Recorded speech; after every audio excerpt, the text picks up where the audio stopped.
We've been reciting a lot of prayers for Israel nowadays, and it's rightfully so. Israel needs a lot of prayers. So I want to take a look at a central prayer that's offered for Israel, the prayer for the state of Israel.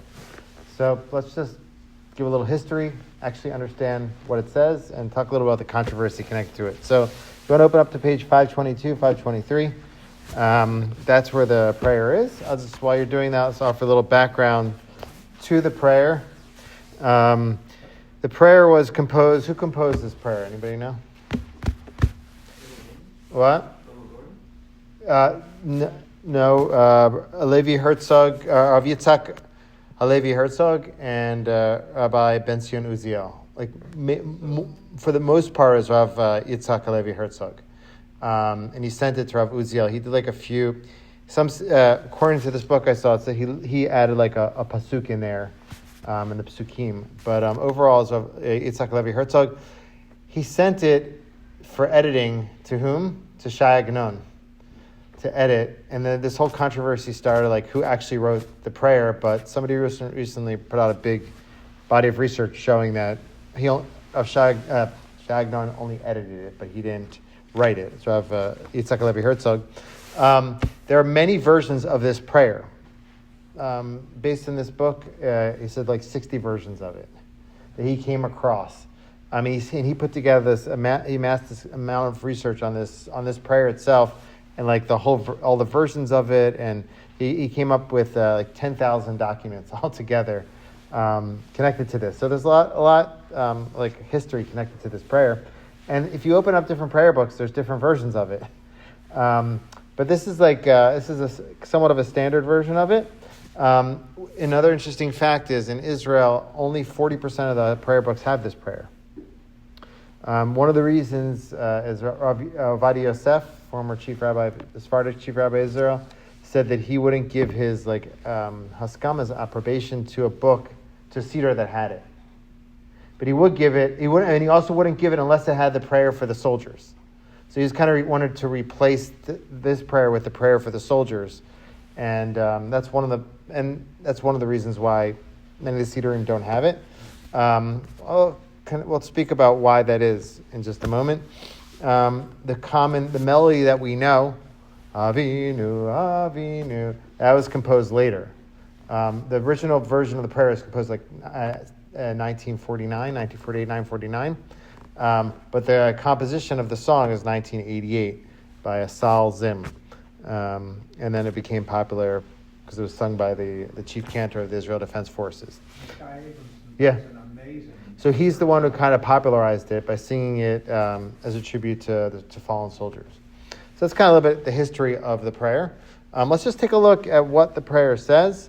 And it's pretty organized. Look at page 522. The first paragraph, it's separated into 5 paragraphs here. And that could be a way to separate the prayer into 5 topics. So let's take a look at the first paragraph. Heavenly Father, Israel's rock and redeemer, bless the state of Israel, the first flowering of our redemption. Shield it under the wings of your loving kindness and spread over the tabernacle of your peace. Send your light and your truth to its leaders, ministers, and counselors, and direct them with good counsel before you. So that's a prayer basically just for the state of Israel, that God protect it, guard over it, and give wisdom and knowledge and direction to the leaders. That's the first paragraph. There's a certain language there. It says the first flowering of our redemption. That already hints to some of the controversy around this prayer.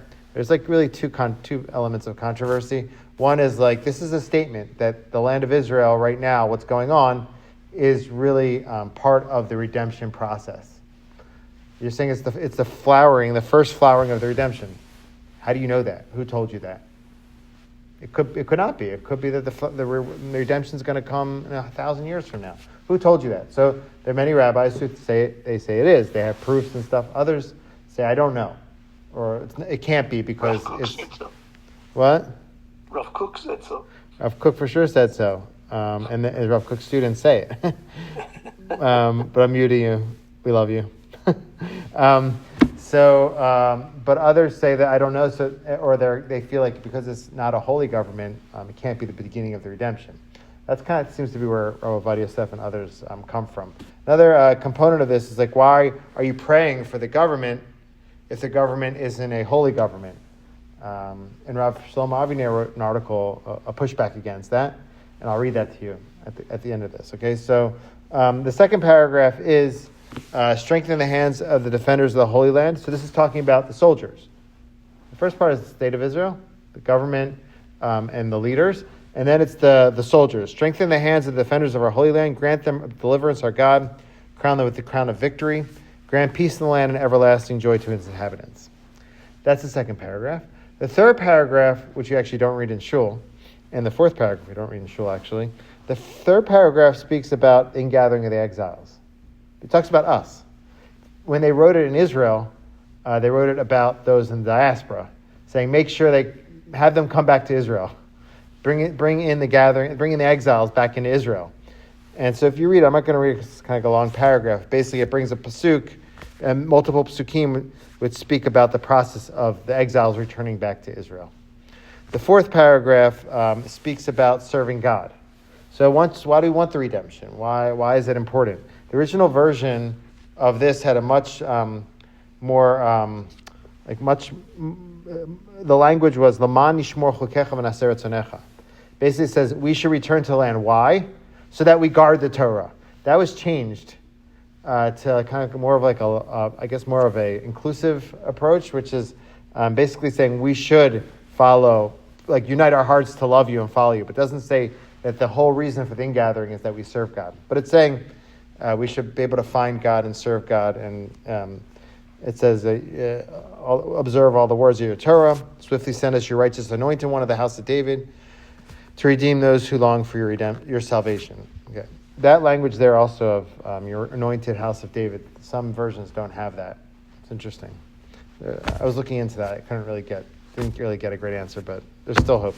The final paragraph is a universal hope that God will appear in the glorious majesty over all the dwellers of the earth.